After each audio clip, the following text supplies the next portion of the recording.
नमस्कार। तो मैं सिलीगुड़ी में पैदा हुई, वहीं पली बड़ी। वहाँ पर एक शांत सा शहर जो हरियाली और पहाड़ों के बीच, वहाँ एक सुकून सा महसूस होता था और वहीं से प्रकृति से मेरा पहला रिश्ता बना। मुझे बचपन से ही पेड़ पौधों, फूल, बारिश से बहुत लगाव था। उनके बीच एक अलग सा अपनापन लगता था और शायद वहीं कहीं एक कनेक्शन बना जिसने मुझ पर एक अलग सी छाप छोड़ दी। और ये कनेक्शन इसलिए भी था क्योंकि मैंने बचपन से ही अपनी माँ को वैसे देखा था। वो भी बिल्कुल नेचर की तरह थी, हमेशा सबको देने वाली, बिल्कुल प्रकृति की जैसे। हमेशा दूसरों से पहले अपने बारे में कभी नहीं सोचती थी, सबके बारे में सोचती थी, सबके बारे में, सबके लिए बिना पूछे सबके लिए करती थी। और उनसे मैंने सीखा mother and nature are both nurturing. और उसके बाद मेरी शादी हो गई एक ट्रेडिशनल मारवाड़ी फैमिली में जो आसनसोल में थी। आसनसोल अपने स्टील फैक्ट्रीज और कोल माइंस के लिए जाने जाने वाला एक शहर है जो मेरी दुनिया से बिल्कुल अलग था। और वहां पर बिजनेस ज्यादातर सब मर्द करते थे और औरतें ज्यादातर घर संभालती थी। तो फाइनेंशियल इंडिपेंडेंस और इम्पोर्टेंट डिसीजंस लेना ज्यादातर औरतों के कॉन्सेप्ट में ही नहीं था। अगर वो काम करती भी थी तो वो ज्यादातर हॉबी की तरह होता था। तो क्योंकि उनका प्रायोरिटी वर्क नहीं था, फैमिली उनकी प्रायोरिटी थी। और मैंने भी यही सीखा। जब मैंने ग्रेजुएशन कंप्लीट किया और कुछ साल जॉब भी किया, पर जब शादी हो गई तो मैंने भी अपने घर को ही अपनी दुनिया बनाई। और उसके बाद मैंने उसी में अपने आप को ढाल लिया। लेकिन ऐसा कुछ हुआ मेरी लाइफ में जिसने मेरी लाइफ को बदल के रख दिया।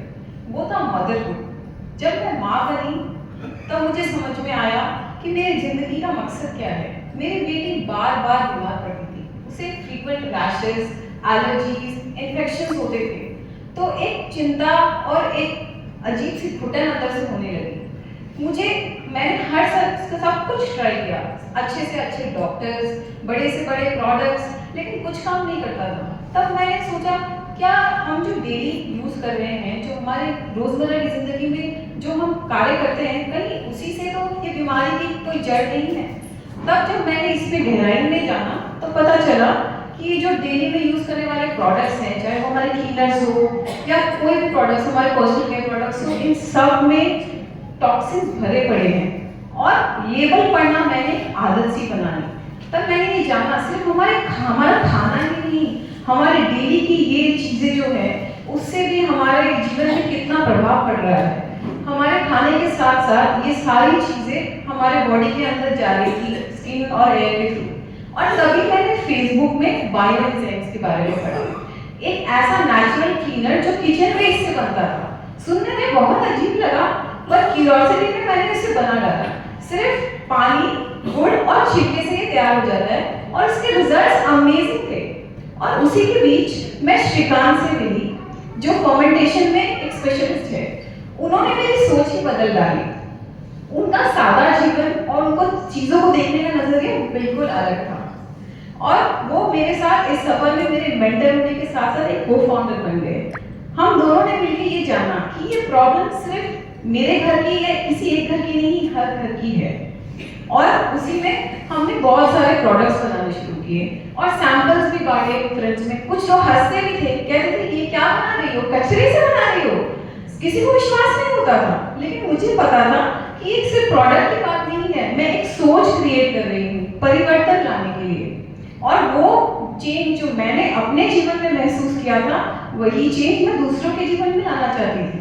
तभी हाउस ऑफ ग्रोनेस का जन्म हुआ, जहां हमने हर प्रोडक्ट्स बनाए बायोएंजाइम बेस्ड। आज इस मुकाम पर 70 से ज्यादा प्रोडक्ट्स हैं, हर प्रोडक्ट टॉक्सिन फ्री है। और हमारा ये विजन है कि हम हर घर को टॉक्सिन फ्री बनाएं, और यही विजन आज मिशन बन गया है। लेकिन ये जर्नी आसान नहीं थी, क्योंकि किचन से एक मैन्युफैक्चरिंग यूनिट तक सेटअप करना, R&D करना, टेस्टिंग करना बहुत बार फेल हुए। लेकिन सिर्फ एक चीज जो थी जिसने हमें मोटिवेट करते रहा, वो था हमारे कस्टमर्स, जो भी लोग हमसे आसपास जुड़े थे, उनका फीडबैक। एक छोटा सा पॉजिटिव नोट हमें आगे बढ़ाता रहा। और इस पूरी जर्नी में मेरे हस्बैंड ने हमेशा मेरे साथ दिया, उन्होंने बहुत प्रोत्साहन किया और मेरी फैमिली भी हमेशा मेरे साथ रही। और फिर श्रीकांत का विजन और उनका साथ इस पूरी जर्नी का स्पाइन बन गया। और फिर क्या था, हाउस ऑफ प्रोनेस में हमने सिर्फ प्रोडक्ट के बारे में नहीं, वर्कशॉप्स और सेशंस देकर लोगों को जानकारी देने की कोशिश की और इसके थ्रू हमने हजारों फैमिलीज को टच किया।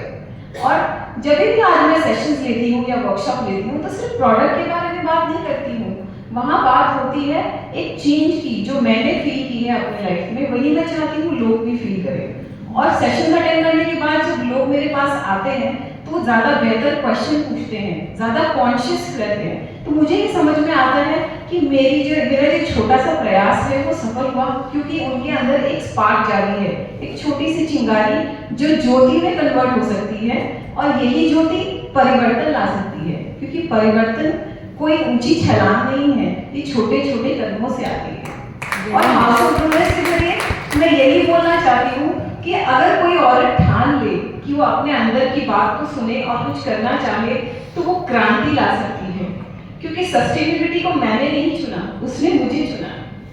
और उसकी आवाज भी सिलीगुड़ी के पहाड़ों की खामोशी में थी, मेरी बेटी की बीमारी में उसकी गूंज थी और फर्मेंटेशन के एक सिंपल से प्रोसेस में उसने अपनी पहचान पाई।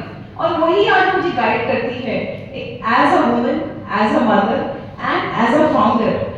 लास्ट में मैं यही कहना चाहती हूँ, औरत जन्म देती है लेकिन उसे अपने अस्तित्व को भी जन्म देना होता है।